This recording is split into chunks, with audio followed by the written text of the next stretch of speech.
Coucou les amis, comment ça va aujourd'hui? Pour ma part, je vais très bien et je reviens vers vous pour évoquer une première fois l'un des professionnels de l'édition, à savoir le biographe. Oui, biographe, c'est un vrai métier. Vous savez déjà ce qu'est une biographie, ce qu'est une autobiographie. Si par hasard ce n'était pas le cas, ou si vous souhaitez en savoir plus sur ces deux types d'ouvrages, je vous renvoie très volontiers à la vidéo que j'ai postée sur les différentes manières de se raconter, sur le récit de soi. Et un biographe est donc une personne chargée par un tiers de rédiger une biographie ou un récit de vie.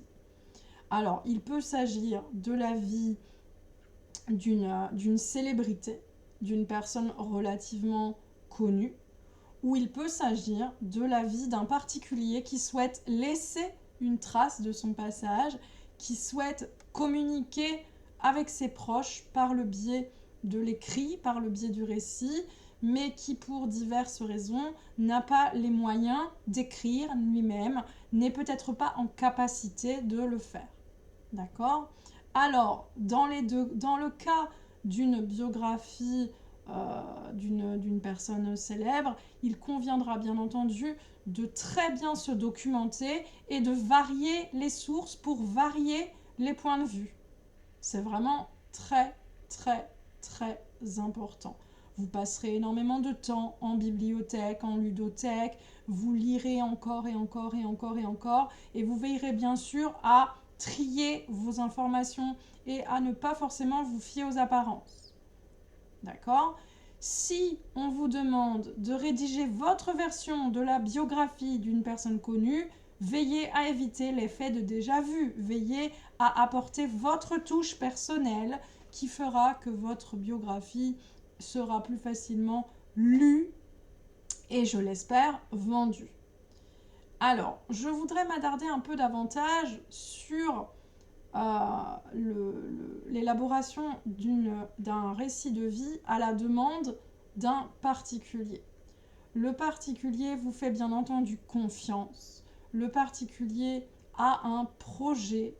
Il fait équipe avec vous pour concrétiser ce projet et pour, dans la plupart des cas, soulager sa conscience.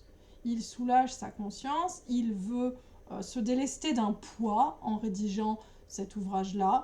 Il fait appel à vous pour dire ce qu'il a à dire, pour mettre de l'ordre dans ses idées, parce qu'il n'en est pas forcément capable tout seul.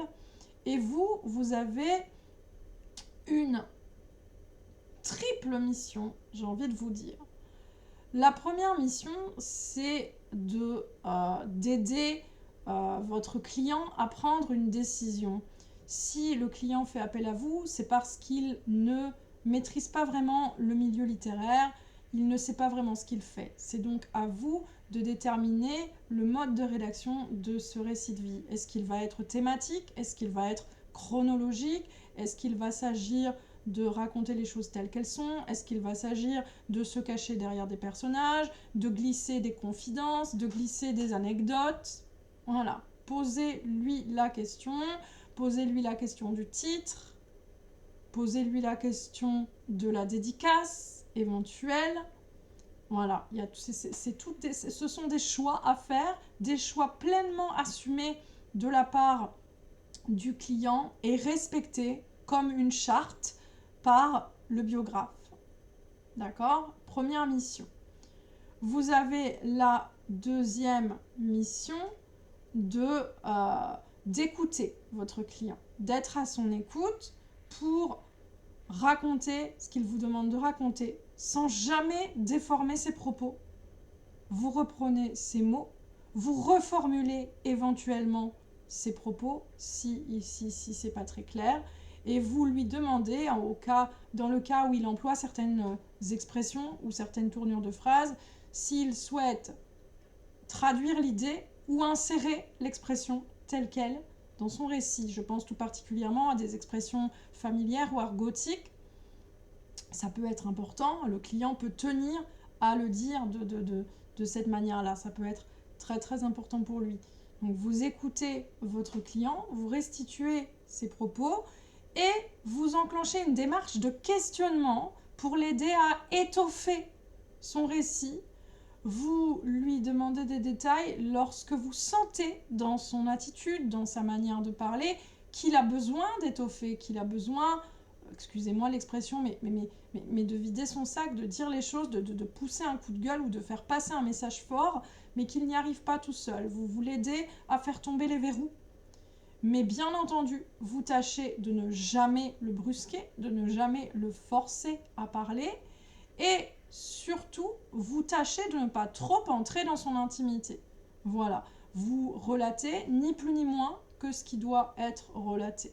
Et si votre client vous dit de l'écouter parce qu'il souhaite vous mettre en contexte, parce qu'il souhaite vous donner des informations qui vous aident à mieux le comprendre, mais qui ne doivent pas figurer dans son récit, prière d'arrêter votre récit, prière de l'écouter, prière de le remercier pour sa confiance, pour le moment de partage qu'il vous offre, et de ne surtout pas aller contre sa volonté. Et vous avez bien sûr la troisième mission, qui est une mission de rédaction pure. C'est à vous de rédiger le texte, d'accord ? Vous la rédigez dans la langue souhaitée par le client. Vous allez rédiger pour ensuite lire les chapitres à voix haute ou les faire lire par le client qui va les valider avec vous et qui peut, comme dans le cas d'une loi, vous demander de faire quelques ajustements, quelques amendements du texte. Et enfin, à la fin de votre mission, vous aurez une mission de formatage, de mise en page, peut-être même de relure, avant de remettre le produit fini à votre client en main propre si possible. Voilà. Alors, je vous conseille de travailler avec un enregistreur vocal ou avec un dictaphone, parce que ça vous évite de prendre des notes pendant les échanges, qu'ils soient présentiels ou distanciels, que ce soit des échanges verbaux ou par voie téléphonique. Voilà. Mais c'est des rendez-vous hebdomadaires avec le client. C'est une mission sur le long terme. C'est un engagement. C'est un véritable engagement. Et c'est vraiment quelque chose d'intime, quelque chose de fort. Si vous acceptez une telle mission, je vous conseille d'avoir le cœur bien accroché parce que votre client qui a besoin de s'exprimer, et qui vous demande d'écrire, qui a besoin de passer ce genre de message, besoin de permettre à ses proches ou à d'autres personnes de lire son récit, c'est un client qui, excusez-moi de vous le dire de cette manière-là, n'a pas une vie banale. Voilà, il n'a pas une vie banale, il a une histoire riche, il a vécu des choses qui sont atypiques, peut-être même dures, et il a besoin de témoigner, de raconter le monde tel qu'il est, de montrer une certaine réalité, et vous l'aidez, vous le soulagez, voilà. J'ai eu l'occasion d'écrire les mémoires d'une dame espagnole relativement âgée, j'ai qualifié mon expérience de grande aventure. C'est une dame qui m'a énormément appris, de par son parcours de vie, de par sa grande expérience, de par sa quadruple nationalité. Là, c'est une dame qui a beaucoup voyagé, c'est une dame qui a dû faire face à certaines choses, qui a dû lutter tout au long de sa vie sous différentes formes, à différentes intensités, et qui aujourd'hui a plein de choses à dire et prend la vie avec énormément de philosophie. Voilà, je ne la nommerai pas, elle restera anonyme, mais voilà, si c'était à refaire, je le referais, mais peut-être pas pour quelqu'un pour qui j'ai de l'affect.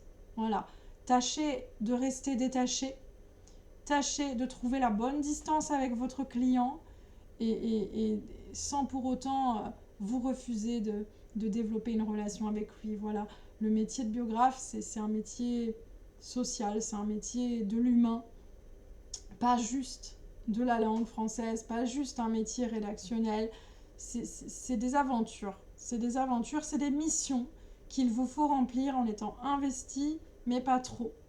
Voilà, je tenais dans cette vidéo à mettre ce métier à l'honneur, à vous le faire découvrir ou redécouvrir. J'espère que ça vous aura plu et je vous retrouverai prochainement pour mettre à l'honneur d'autres professionnels de l'écriture ou de l'édition. En attendant, je vous souhaite à tous une excellente fin de journée, un excellent week-end. À bientôt!